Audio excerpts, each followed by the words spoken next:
My name is Denise Foster. I'm 28 years old, and for most of my life I believed my family understood me.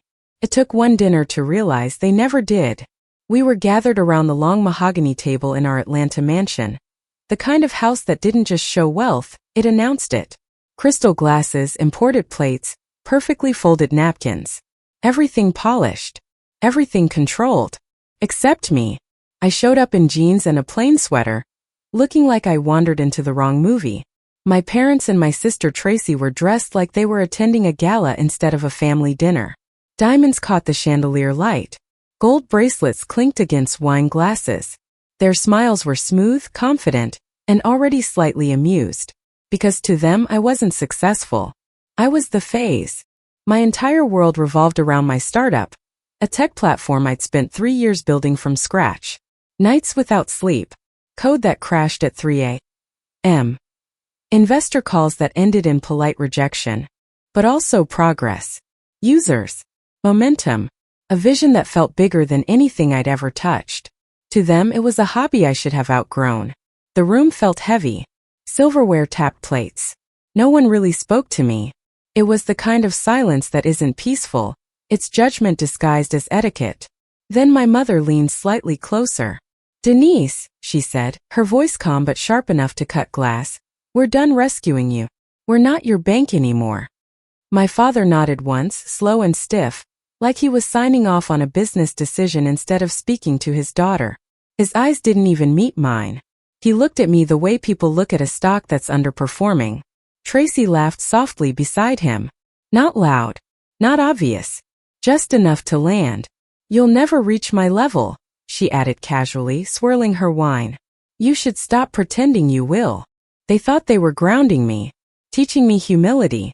What they didn't know was that my phone had been vibrating in my pocket for the past 30 seconds. A message waiting. A message that would flip this entire table upside down. But I didn't touch it. Not yet. I stayed calm. Expression neutral. Let them talk. Let them build their little stage where I was the failure and they were the success story. Because arrogance is loud. Leverage is quiet. Appetizers arrived. Crystal clinked.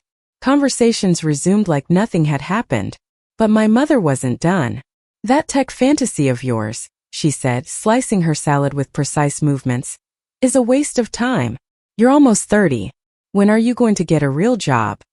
My father set his wine glass down slowly. Deliberately. "Your sister just closed a 7-figure property deal," he added, motioning toward Tracy like she was a trophy. "That's what success looks like. Not an app that hasn't made $1. Tracy smiled wider. She loved this part. "I just signed another contract downtown," she said. 7 figures again. That's the kind of money you'll never see chasing childish dreams. Her bracelet flashed under the light as she lifted her glass. "Still living off leftovers, Denise." The words hit. Of course they did. I'm human. But I refused to show it. I'd heard this speech at birthdays, at holidays, at every gathering disguised as concern. To them I was the embarrassing one. The daughter who didn't fit their high society picture frame. Dad leaned in slightly. "No more safety nets," he said. "It's time you learned to stand on your own." The irony almost made me laugh. Everything he owned, this house, the cars, the wine, came from inherited wealth. Generations of it. Yet he spoke like a self-made empire. Tracy wasn't finished twisting the knife. "Why don't you get a real estate license?" she suggested sweetly. "Start small. Actually contribute to this family. You're not built for tech." It's embarrassing. My hands tightened on the chair. Not because I believed her. Because I was tired of pretending their opinions didn't matter. They saw me as a burden. A dreamer waiting to fail.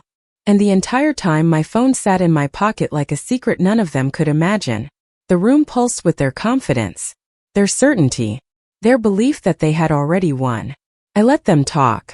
Every insult was another brick they stacked on a wall they didn't realize I controlled the foundation of. When the toast came, glasses raised, smiles polished, my phone vibrated again.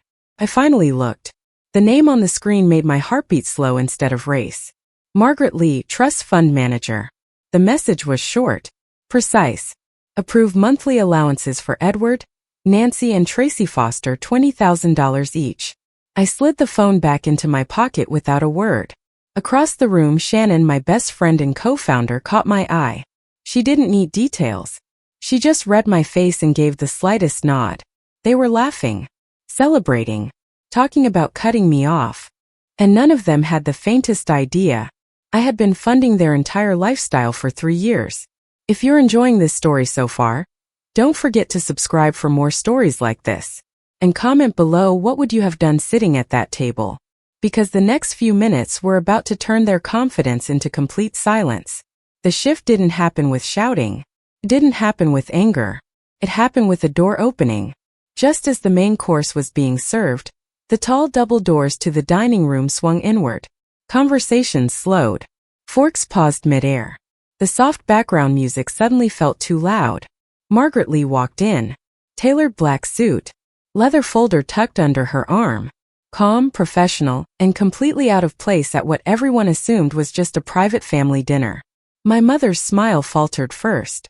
Dad straightened in his chair like someone had just called his name in court. Tracy looked irritated, like an uninvited guest had interrupted her spotlight. Margaret didn't hesitate. She walked directly toward me. "Miss Foster," she said clearly, her voice carrying across the table, "I need your authorization for the trust fund disbursements." The room froze. My father laughed too quickly, too loudly. "This is ridiculous," he said. "You must be mistaken." My mother leaned forward, brittle confidence cracking at the edges. "Our daughter doesn't manage our finances," she added. "She can barely manage herself." Tracy crossed her arms, smirking. "Nice joke, Denise." Margaret didn't blink. She opened the folder and slid a document across the table. Her finger tapped a highlighted line. "Denise Foster has been the sole trustee of the Foster Family Trust since age 25, she stated calmly. "All estate assets, vehicles, and monthly allowances are released only with her approval." Silence. Not awkward silence. Heavy silence. The kind that makes people stop breathing. Dad's color drained. Mom's hand went straight to her necklace like it might hold her upright. Tracy's wine glass trembled just enough to spill a drop on the tablecloth. Margaret closed the folder, gave me a brief professional nod, and turned toward the exit. "I'll await your decision, Miss Foster." Her heels echoed across the marble floor. Every step sounded like a gavel. I stood slowly. "For the past 3 years," I said, my voice steady, "every dollar you've spent has gone through me." Their eyes lifted toward me all at once. "Your cars. Your vacations. Tracy's property investments. This house." I let the words land. "You thought you were in control. You weren't." The illusion cracked. But the real collapse didn't happen until dessert. My phone vibrated again. A new message. "Paul Carter, bank manager. Confirm hold on all Foster family allowances." I didn't answer immediately. I looked up instead. Tracy was scrolling through her phone, confusion turning to irritation. Then irritation turned to panic. "My card declined," she muttered. She tried again. "Why is it declining?" Dad frowned. "What do you mean declined?" Her voice rose. "It's frozen. My condo deal funds didn't clear. They're saying the payment never arrived." My mother's composure cracked next. "The property taxes," she whispered. "Edward, the taxes." I leaned back slightly. "The mansion belongs to the trust," I said evenly. "And I control the trust." Dad shook his head like denial could rewrite facts. "That's absurd." Tracy looked straight at me now. "You're bluffing." I didn't raise my voice. I didn't smile. I simply picked up my phone and made the call. "Put a hold on all disbursements," I said quietly. "Effective immediately." "Understood," Paul replied. I ended the call and returned the phone to the table. The room changed temperature. Tracy's phone buzzed again. Another client backing out. Another payment rejected. Her confident posture folded inward. The woman who lived on image was watching her image crack in real time. Dad tried to gather authority, but his voice lacked weight now. "We don't need your charity." Mom's eyes filled with tears. "Denise, please." And then the final piece surfaced. A notification lit my screen. Subject line: Concerns about your startup's credibility. I opened it and felt the last illusion shatter. Tracy had contacted investors months ago. She told them my company was a scam, that I was reckless, that funding me was a risk. I looked up slowly and locked eyes with her. You told investors my startup was fraudulent. Her lips parted, but nothing came out. I turned the phone toward the table. They heard it directly from you. Mom stepped in instantly. She was protecting the family's reputation. Dad nodded stiffly. She meant no harm. They weren't just excusing her. They were defending her. The betrayal hit harder than the insults ever had. You knew, I said quietly. You knew she tried to destroy everything I built, and you still chose her side. No one answered. Tracy's shoulders dropped. The confidence was gone now, replaced with raw fear. The empire she built on perception was collapsing without the trust cushioning it. I straightened. For 3 years, I said, you enjoyed luxuries funded by me. And now I'm done. The word done didn't echo. It settled. Allowances ended. Cards frozen. Reputation unraveling. They thought the trust fund was their safety net. They thought I was the dependent one. But the truth stood in the middle of that dining room like a mirror they could no longer avoid. Their comfort had always depended on the daughter they dismissed. And now the power had shifted completely. By the time the last guest drifted out of the mansion, the room looked nothing like it had an hour earlier. The candles were still lit. The crystals still shined. But the confidence was gone.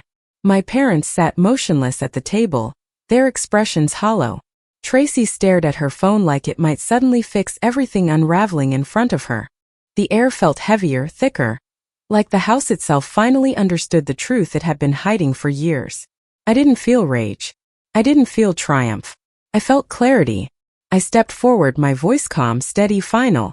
The $20 million trust, I said, meeting each of their eyes, is under my control.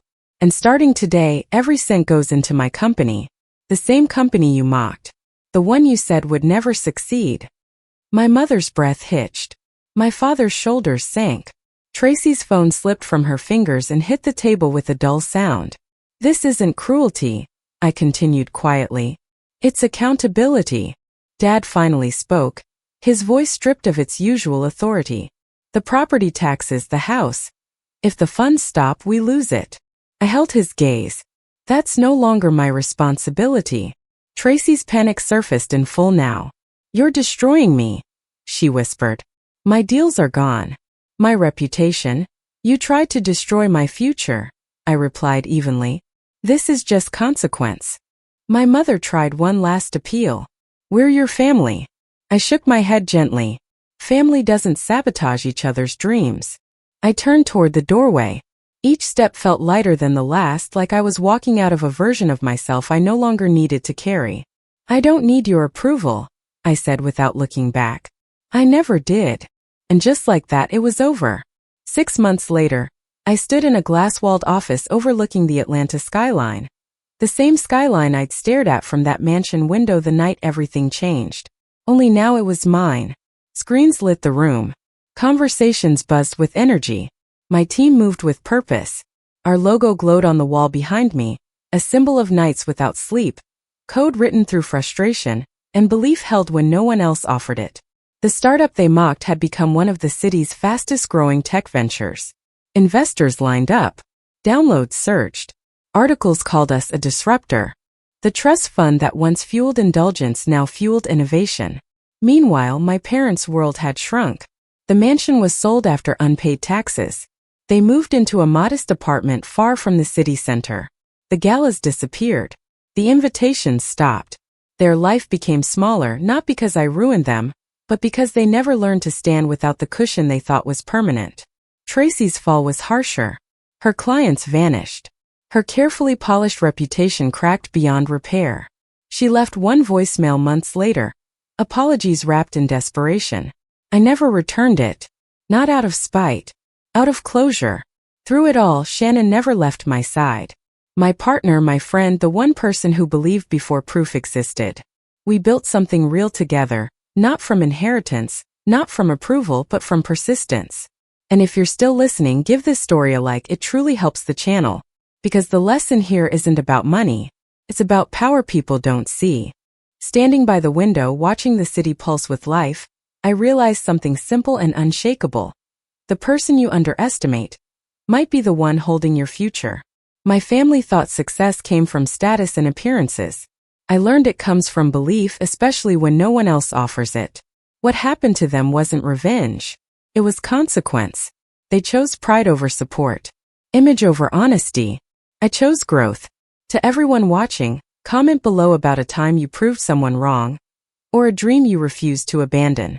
And don't forget to subscribe for more stories like this, because the greatest victories aren't loud. They're built quietly and revealed when the world least expects it.